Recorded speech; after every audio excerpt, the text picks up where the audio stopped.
We're good. We're good. We're on. So, Jennifer, because I hate talking to myself. I'm here. Hi, everyone.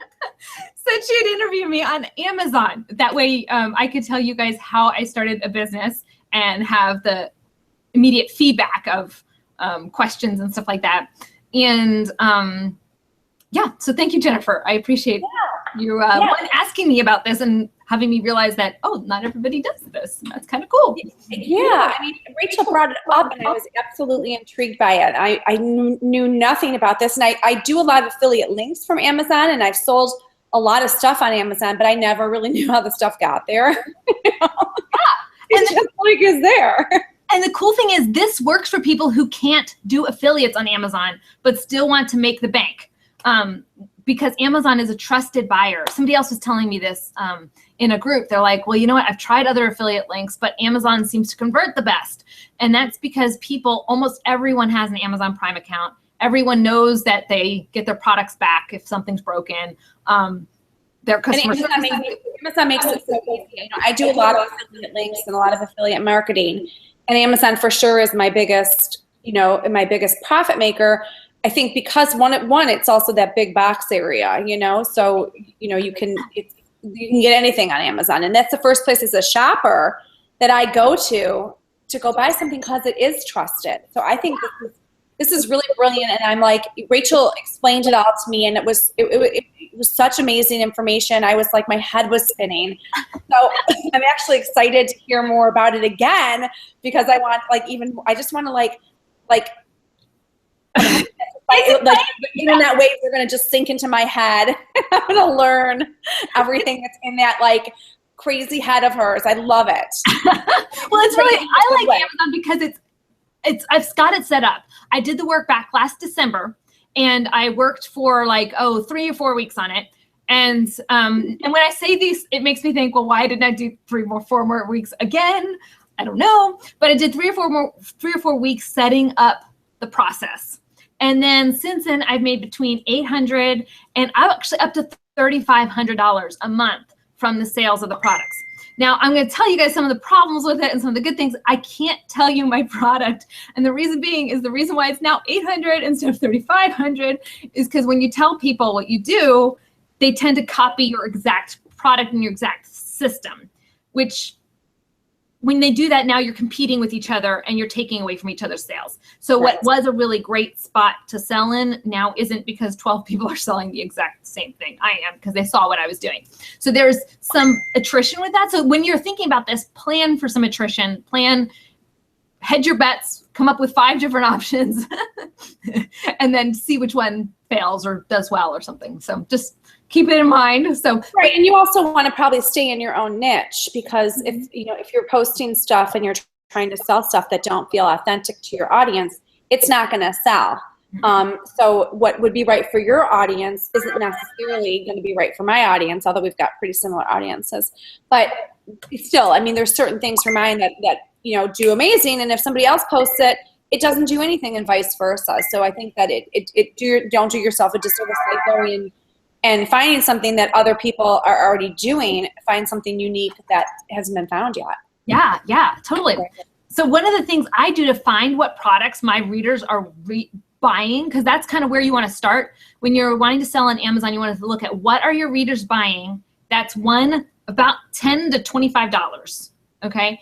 Lightweight, if it's, you can have a little bit less than 10, but you're not going to make much profit because Amazon's going to take $6 out of it. So if it's a $10 item, then you want it to be a 50-cent product. That way you can make some type of money off of the product to make it worth your time. Because in my mind, you don't want to do anything if you're not making at least $4 or $5 off of each sale. Right. So anyways, you want to start with what are your readers currently buying that's in that price range, and then that's also cheap and easy to ship, because my readers love to buy these cat rolling pins. I sell 20 of them a month, an insane number of cat rolling pins. Uh-huh. But the actual rolling pin is I don't know, it's long, okay? And it's bulky, and it doesn't fit in a box easily, and it's heavy. And so for me, having that shipped, I have to pay extra shipping fees with Amazon So I don't want to waste my income on shipping fees. I want to have it be something cheap and easy for me to do. So even though I'm selling those rolling pins, I have no intention of ever fulfilling them through Amazon because the effort to go through to pass all the shipping is just not worth it for me. Okay, so one thing you want to do, I'm going to go into screen share here. I can figure out how to get back into screen share. There we go. So while Rachel's doing that, so remember, we're looking for something that's lightweight, that has a price point of between, you said $15 and $25 that you could sell it for, but your cost for that is obviously going to be way less. Yeah, so here you can see the different types of products that my readers have purchased. So I can go to my full report and I can see, okay, come on guys, where is it? I really hate the new reporting on Amazon. I just go back to classic. I won't even let you view it. I do the same thing every time. I'm like, because I like classic better.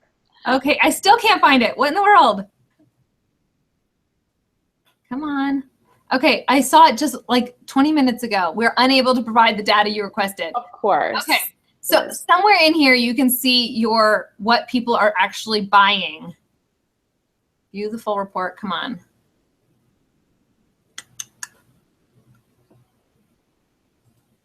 Okay, here we go. You can see what they're buying. So I can see that here, this one, they're buying a sports rack. Yes, it's 20 bucks, which is great, but it's going to be heavy and bulky. So I don't want to ship that one.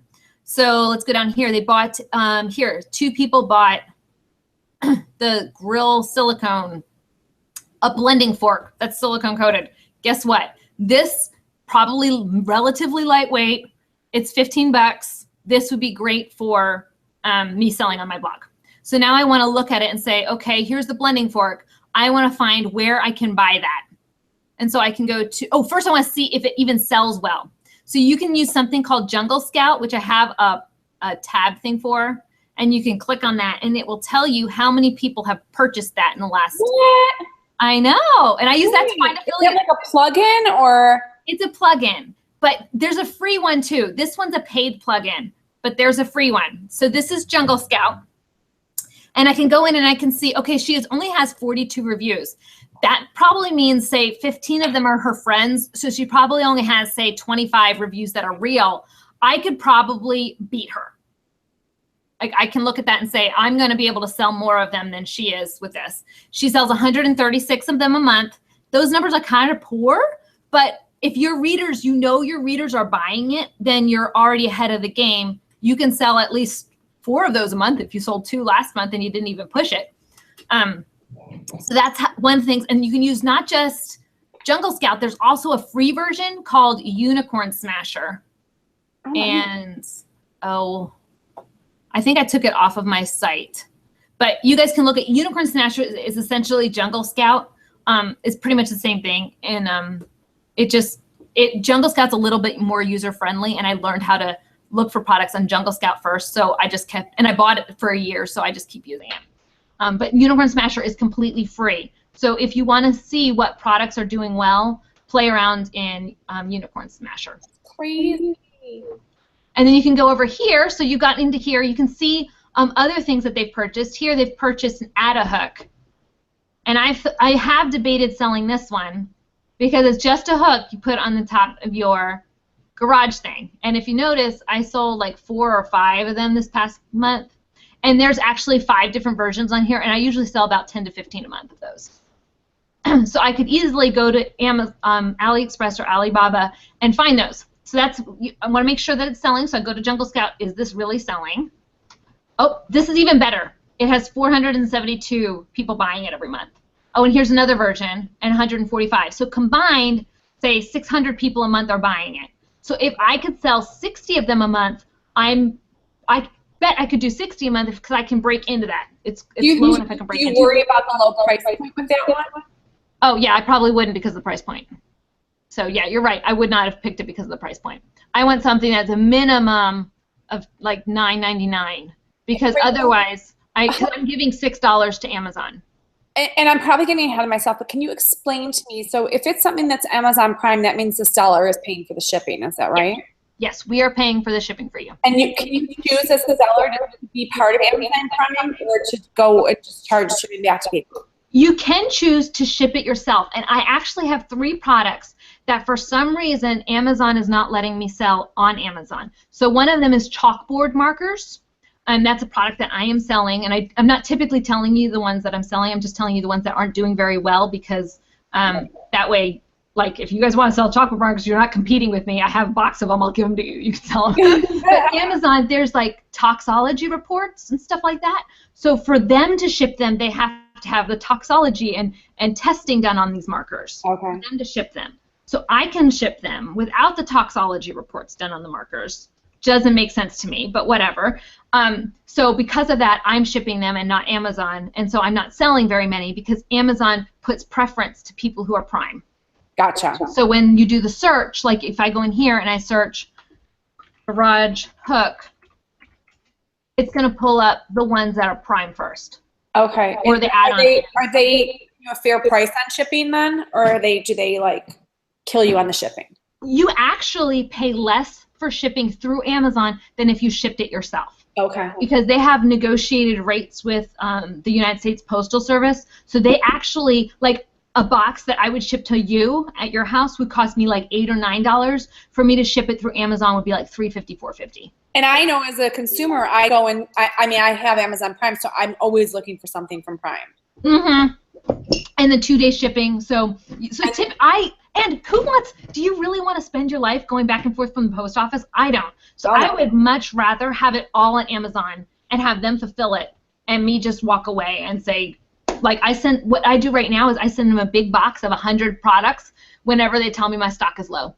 So they tell me my stock is low, I have them already prepackaged because my kids like spend a weekend filling boxes. And so I pull the box out and I put it on outside and say, come pick it up. And that's it. So that's the amount of work I do every month on it after that initial setup. Okay. Now, my kids did have to pack the boxes, so we'll get into that in a second, though. So you found your product. I'm going to go with the garage hooks just because, I mean, we're not actually going to sell it because it's $7.99, but let's assume that people were willing to pay $14.99 for it, and we'll go on. So we've figured out that that's the product. You can go to either Alibaba or Aliexpress. And can you tell us the difference between the two? Aliexpress lets you buy small quantities, but you cannot brand it to yourself. And Baba will let you brand it. You have to buy a larger quantity. So when I started, I would start with Aliexpress because you can buy, say, 50 of something, and you're not having to put $2,000 into inventory if you don't know if you're going to sell it. Right. So I could go here and go garage hook. You can see I already looked up garage hooks. And here we go. This is 10 pieces of a garage hooks that I can get for $13. And I can have it sent to me for $1.37 with ePacket. Okay. So, and the 12 to 20 days there, is that pretty true to what, if like? No, not even close. Like, if whatever they tell you it's going to be, double it in your mind. Because it's China, and you're buying it from their manufacturer, and they're like, I don't know, they just. So if you're going to do something Christmas, you better start doing it like yesterday. If you're going to do Christmas, I would do it right now. Like, I would stop everything and look for it right now. Now, some of the things, you might get them in 15 days. You might get them in 12 days. But, and that stuff comes to you. You don't send it direct to Amazon. No, I would not send it directly to Amazon because sometimes they'll tell you this is what you're going to get, and you get something a little bit different and that you're not expecting. So I want to put my eyeballs on it, or someone I know put their eyeballs on it before I send it to Amazon. Now, the bigger sellers on Amazon will have the Alibaba, here's Alibaba, they'll have Alibaba send it to a shipping agent who combines and packages the products, and then to an inspector who looks at the products, and then straight to Amazon. So they never actually touch or look at the products ever. So they just say, supplier, our stock is low, manufacturer, send a pallet of 25,000 of these to the packaging place, and then the packaging place box up 25,000, send those to the inspector. Somebody that looks at it and says, yes, this is exactly what you asked for. And then the inspector sends it to Alibaba. So you don't actually have to touch the product. That's what the big players do. Right. But I'm worried because I've heard of big players who've gotten burned because they bought $25,000 worth of something and they bought it last time and it came as they said. Right. But this time they decided, you don't need stainless steel. We use nickel. So you get the stuff then delivered from Alibaba to you. Yes. You and then to save money on packaging, I have my kids package it. So I talk about that a little bit, about packaging and how that works. Let me see if I can pull up some packaging. Just a second.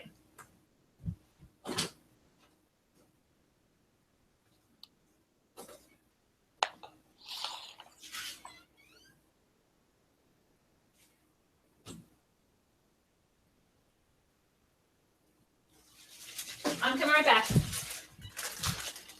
I'm coming back with packaging. So I'm going to show you my markers so you can see how they are packaged. I'm going to turn off screen sharing here. Okay. So now you can see, here's my markers for Alibaba. So it's got Amazon's labels on them, package of markers. Stick it in the mail and off it goes. But you have to kind of package it. Like you have to put it in a bag. You have to put labels on it. If you have Amazon do it, it's like 25 cents to 40 cents per thing for Amazon to do. And when I've got a 4- and 5-year-old and 6-year-old who think this is fun, they just put a sticker on each bag and they'll sit there and watch their little pony and put stickers on. Amazon send you those stickers, or are you creating the stickers? They send you a template and you just print it. So, okay. And you print it on those like labels and we buy the labels. Yep. So it doesn't take, and then I put like 500 of these into a big box and then that ships off. If I had a toxology report, but I don't have a toxology report, and I have to have the toxology report per batch from China. So guess who's not selling chalkboard markers until these are gone? Because who wants to do that? It's just an effort. I have it. I'm sure other people have said it's really easy to do the MSD whatever report. I can't remember the name of it. But for me, I'd rather put that time into my blog, so I'm not pushing that as much. Right. Gotcha. But you guys can definitely do that because chalkboard markers is low. It's got low competition and it's got a high profit margin. And there's a couple other ones that are super like, oh, if I had extra time, I would do that. Hammocks. So anyway, so you find your products that your readers are buying, and then you go to Alibaba or Aliexpress and you want to package them. Then you want to sign up and become an Amazon seller. So that's over here. Hold on, share the screen again. Okay, sharing. There you go. You're going to sign in. And you can see this is where what your background looks like on Amazon. So you can see last month I made $1,700 in sales. But this is where you can become a seller. So it's a seller at AmazonCentral.com. I'm going to close out of that so before people see too much information. But you can go in to see, Google how to start selling on Amazon, and you can see services Amazon. This is where I started, yep. So you can become an Amazon seller. It does cost $39.99 a month if you want to sell on Prime. I believe it's free if you don't want to do Prime. And there's also something called merch. If you want to make, say, T-shirts or coffee cups and stuff for your blog, you can do that without selling. There's a different system on Amazon. And actually, it's kind of cool that if any of you guys are like huge on YouTube, they have something called Amazon Video Direct. And you can actually, I got registered as a video. Like, you know how Amazon Prime has those free movies you can watch? Yeah. You can actually provide your content through Amazon's Prime movie system, if that's something you're interested in doing. You have to, it's called Amazon Video Direct, I believe. So I've got a license for it. I'm not even using. So if any of you really have a heart to do that, let me know and you can piggyback on my license. I don't know how you keep this all straight, Rachel. Unbelievable. Well, I did it because, like, why wouldn't you? If Amazon says you could have this, like, well, sure. Well, then yes. If they think you can have it. I don't actually want to make videos, but let's have a license anyways. Oh, thank you, Amazon. Yeah. Now, a lot of times it might take a while to be approved. So one thing to think about, too, with Amazon is, like, the beauty or healthcare or, like, chalkboard markers that might have toxins in them or something. Your kids might suck on the marker and they could get sick, or you want to, those things, they have gated, which means you can't necessarily get into them. The ungated departments are like anything that doesn't have a brand name on it. So like, i.e., you can't sell Rubbermaid, or you can't sell Disney ever, really, on Amazon, other than Disney selling Disney. You want to be careful with trademarked stuff. But you could sell, like, kitchen utensils are easy to get into because it's not gated. The cool thing about being a blogger is because if you can send some traffic and sell some of the products, and Amazon says, oh, this is selling, look at that, we got 2 sales today of this product, they bump you over the other person. So now you show up on Amazon search engines. So like if I sell 2 or 3 of these right now, and everyone else didn't sell 2 or 3 in that moment, now I'm going to be top on their search engine. And they update that every hour. Oh, that's cool. So that's where if you're a blogger, you can game Amazon's system because you have traffic that you can send to Amazon, and they reward you for that. Right. So they say, oh, people are looking for this, let's bump it up. So the Amazon sellers say that that's gray hat or black hat. They call it like, you shouldn't send traffic to your own listing. And I'm like, but why wouldn't you? Like, hello. Because they can't. Like, why would you not send traffic to your listing? Right. I don't understand you people. Of course I send traffic to my listing. That's absurd. Yeah. So I haven't noticed, whenever it gets low and I've paid attention to the fact that it's low, I'll send some traffic to it. I'll use one of Jennifer's boards and I'll pin my product just quietly. And I get a couple sales, and because I get a couple sales, Amazon says, okay, this product is hot and selling now, and then I'll get more sales because of it. So think of Amazon like a search engine. So you want to game the search engine just like you do in Google. Any other questions? Oh, I remember people asked about ebooks. Now, ebooks, I believe Amazon takes like 30% of any ebook sales. Like, it's high sales. So I actually do not put my ebooks on Amazon because I'm like, why would I give you the sale and the buyer when I can make full price on my own? So for me, the fact that it would show up in Amazon search is not as high as my traffic that I would give to it. Right. And the one thing to know too is you can't control the buyer. So when even though I put my link to my listing up, if Amazon looks at that and they show my product, they might also show other people's related products. And so my person's like, they don't actually want my thing. They might buy somebody else's chalkboard markers. I think there's also a reason that you want to stay competitive with the pricing because it shows, the same product in, from other sellers, and if they're showing the exact same product and they're selling it for $3 less, why would they buy it from you? Yeah, well, and you want to differentiate yourself for sure. So think about bundles. So like, if chalkboard markers, what else could you sell with a chalkboard marker? Or to combine things to make yours look better. And that's something too you want to think about with private labeling.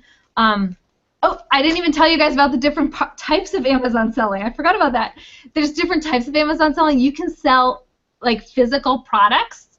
For example, I hope the brand's not listening. There was a brand that sent me crates full of stuff. We're talking like massive quantities of stuff. And they sent it 3 times in 1 year. I'm like, I don't want this. But I went on and I was like, oh, all these UPCs are on Amazon. So I just listed them on Amazon. So you can sell whatever you have in your house that's brand new. So as a blogger, we get PR packs of stuff for free a lot of the times. You can sell those things on Amazon. And that's called piggybacking on someone else's listing. So they have the listing for, let's see here. Here's a book. Magic Art of Tidying. If this was a new book, I could put the Amazon listing barcode on it, send it into Amazon, and when somebody buys it, I get paid for this. I get paid for it. Does that make sense? Mm-hmm. So you can sell that, and that's called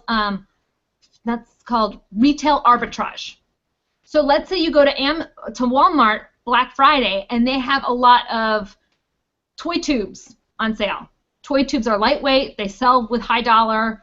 Everybody likes them for that small play. And let's say you're a blogger who's got small play, like little worlds or something. you could buy those toy tubes Black Friday and buy as many as the store will let you buy, and then resell them on Amazon under the toy tubes label. So you don't have to redo the marketing, you don't have to do anything on Amazon, you just put it up. And then when you sell your own toy tubes. So that's called retail arbitrage, and that requires me to go shopping, which I'm a blogger who sits at home all day, so it doesn't quite work for my style. So I've done that a little bit, but not a whole lot. I've made a couple, probably maybe $2,000 off of retail arbitrage, mostly in books that we were gifted in large quantities. So retail arbitrage is one thing that you can do. The other thing is called private label FBA. So if you want to look it up, it's called private labeling FBA, and that's where you buy something off of Alibaba and you rebrand it as your own. So this becomes Rachel's chalkboard markers, and I call it Rachel's chalkboard markers, and then I sell Rachel's chalkboard markers as if they're from me. Right. So now there's white labeling, and then there's completely new. So that's like, oh, this chalkboard marker is not as good as I would want, so I'm going to ask the supplier next time to make it with a point on each side, and to make the label red, and to make this one 3 millimeters and that 2 millimeters, and to change the recipe of the actual chalk and to make it thicker. Okay, if I do that, then it's completely new, unique, completely different. And that's actually the most profitable if you can find something that nobody else has that's the same and make it your own that way, because then nobody else wants to jump through all those hoops to make the manufacturer do those things. Right. Now, the other one is called white labeling. That's where I say, okay, Alibaba, thank you for these 25,000 markers. Let's put a new label on them. We're just going to label them as Rachel's markers. Your markers are perfect just as they are. We're just going to label them Rachel's markers. So when you go onto Amazon, if you look at the chalkboard markers, for example, you'll see like the same marker with 5 different labels. You're like, I keep seeing the same thing all the time. Those are people that are white labeling. They're just putting their brand name on it. So that would be a perfect, you could just stamp it with your name, like rubber stamp, whatever, and now you can sell it as your own brand. Right. So, and I would do, that's the laziest way to do Amazon.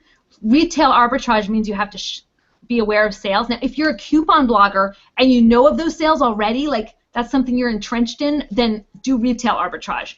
But if you're not a coupon blogger, if you're like me, and you just know your readers buy chalkboard products, then providing them with just the chalkboard markers would be more beneficial, because I can sell those better than I can 5 crock pots and 3 stirring tools and 6 Rubbermaid tubs. Right. And I talk nonstop. This is amazing. I mean, this is like my mind is spinning. So if you were to say somebody wanted to get started, what's the first thing they should do, like today, to get started? Go to your buyers on your website and see what they're buying. Okay. And then see if it's in a gated area on Amazon. So that would be like, is it a kitchen product? Is it a book? Is it something that isn't gated? And then see if you can find that product for cheap. And how long do they need to get, like, allow themselves to get to apply to Amazon? Is that pretty quick? It took me, I think, like 10 days to get the entire signed up and Amazon process done, and then it took me 3 months to get ungated in my category. Okay. So I actually started selling with a different name. So have you ever been on Amazon and you're like, this isn't in the kitchen, this is a kitchen product, but it's not kitchen. Like, yes. Why is it saying it's kitchen? And it's like for your automobile. Yes. So that's somebody who's selling a product that's for cars, but cars is gated, and they haven't gotten permission into cars yet. Okay. So they're saying it's kitchen in some way. Right. It's a funnel, so like you could use it for your food, right, or your automobile oil because it's made for an automobile. It's a bath toy, really. It's a bath toy, exactly. Okay. It is in our house. I'm also keywording it for cars because that's how people actually use this. Right. So that person, automobile is gated, so they're selling it as kitchen or bath. Right. Until they can get ungated. Okay, gotcha. So now, just to know so it could take 3 months to get ungated, if you're in, or like chalkboard markers, you may never get ungated if you're not going to turn in your stupid toxology, what's in this. So if you're thinking about doing this, you need some lead time. It's not going to happen overnight. And with, you know, Christmas coming up, it's something if you're interested in getting into, you should be starting that, like I said, not even like for Christmas products, but just to get on the bandwagon of the Christmas sales, you should be getting in there now. I got on my products on Amazon the 20th of December, and I sold out in 48 hours. Under 48 hours, I was gone. My inventory was gone. Like crazy. Yeah, I know, and I sent in like 300 or 400. It was, so now would be the time. Now, I didn't start this until the beginning of December, so I was able from December 1st, because I already had the products. As long as you have your products figured out by December 1st, you should be able to launch pretty fast. Okay. So you can buy them off of Amazon, Alibaba, or Aliexpress. You could also even buy them for sale other places. So like Target's $1 bin. Right. Pick those things together and bundle them. So like Target's $1 bin, next year, school time, they like school bundles. So pick up My Little Pony school bundles. And so you get My Little Pony things from Target, and you package them together and you call it the back to school bundle for My Little Ponies, and people will buy it. So you just have to think of things like that. That's what I didn't mean to tell what another friend did. She didn't use My Little Ponies, but she does those bundles. So she'll do Easter candy or Easter non-candy Easter egg products. That way it doesn't spoil. And she'll buy it right when they go on sale in Easter, and next year put them up. And then she'll buy school bundles, and she'll buy it right when school sales are over, and she'll put it up 2 months before school. Mm-hmm. So that's her thing that she does, and she's a deal blogger actually. So she then she links to this deal on Amazon, and it's hers, and I think that's awesome. That's genius. It's so smart. Yeah, so smart. Do we? I don't know if we have a question, if we have any questions, or if we have a question area or not. Let's see here. Selling books. It did great on the free downloads, and it got 0 reviews. If it didn't get any reviews, you can ask your friends, and there's also a place called Thomason where you can pay people to give you reviews. Amazon hates it when you do this, though, and it's not going to help your ranking. So I would suggest having people that you know and love actually buy it, but make sure they're not at all connected to your Amazon account. So it's somebody that you've never sent a gift to through Amazon. Because there's the verified buyer thing. Yes, you want them to be a verified buyer. So my mother, I've sent her stuff through Amazon Prime before. So Amazon's going to say, yeah, no, your mom can't leave a review in account because, you know, you bought her stuff before. Right. So, now, that's one way if you're an Amazon person, you got a bad review, you want to get rid of them, is through your private thing, send them something. Anyways, that's not supposed to be public. That's hilarious. Suddenly the review doesn't count anymore. Right. And they got something from you. All you did was send them some chocolates. You're being nice to this poor person who hated you. That's not that I would ever do something like that. Never. Tell them with kindness. No, actually, most of mine have gotten great reviews. So I've only had like a couple negative reviews. I've had most of my negative reviews. I've been able to turn that customer around by giving them a full refund and an apology. And I have had a couple that broke. Of my products that broke, so it's part of life. Let's see here. How to figure out if it will sell and if my audience needs such a thing. That you look at your Amazon Insights and you see what are they buying. Now let's say you have a really small and you're not selling that much stuff on Amazon yet. If you have emails of people that look at your blog, you can type in those emails into the wish list registry on Amazon, and you can see what they're saved. So that's all public. I know Jennifer's email address. No, I'm sorry, this is wrong. But I could type it in and I can see what she's. You don't want to know what I'm buying. It's not. It's pretty much public information. So it's kind of scary. So my email, to be straight up and honest, it's leviandrachel@yahoo.com. You can see that I buy a lot of technology gizmos. My husband likes computers, and we're always buying computer parts, like an obscene number of computer parts. Yeah, so you can see. Okay, she bought computer parts and paper tray organizers, and she saved these 5 products for future purchases or something. So you can see those things, and you can say, okay, people are buying this. So if you don't actually have your earnings, your full report of what people are buying on your site, because you've only got like 100 people and it's just not enough to see any buys and a trend, you can type in what they're looking for and look at it that way and say, oh, they love cat stuff, or they love dog stuff, or whatever. So how they find that, and then if Amazon needs such a thing, that's where I go to Jungle Scout and I see, are people actually buying this? So typically you want to have like 1,000 people buying it a month, because if it's less than 1,000 people, like that's great that you're going to be the supplier of it, but nobody wants it. So I look for things that are going to do about 1,000 a month of those. And then linking to products that I can sell on Amazon. Well, this isn't about linking, so this is about things that I'm selling. So I guess we should probably have Kimber. She's really, really good at linking. She's one of my pals, and she's like phenomenal. I'll see if she can come on one day and talk about how to do affiliates in a way to like clean house. She runs circles around me with affiliates. Where do you find the products and how to sell an ebook? I find my products that I'm going to sell through what my readers are actually buying. And so I want people to, when I put an Amazon link up, I want them to just click to Amazon, because then they'll buy something that's on Amazon, and then I'll see what they're buying. And how to sell an ebook. You'll have to look up that, because I don't actually sell my ebooks on Amazon, because for me, it's not worth that 30%, because I don't control the buyer, and I don't control the 30%, so I would make more money if I did it myself. And I have that email of somebody who purchased an ebook, so I can say, hey, would you like my next ebook? So, and that's more valuable to me than having Amazon take 70% of my products. How to find these Chinese manufacturers and get products to sell. That's Alibaba and Aliexpress. And you can also do one in India. I can't remember the name of the place in India, but I have had one supplier from India provide some things.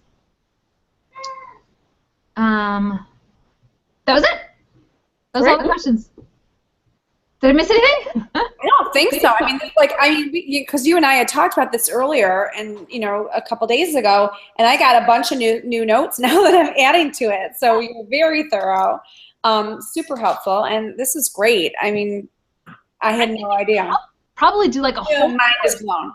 We could do a whole course probably on Amazon if we like had the time for it. But no doubt, right? No.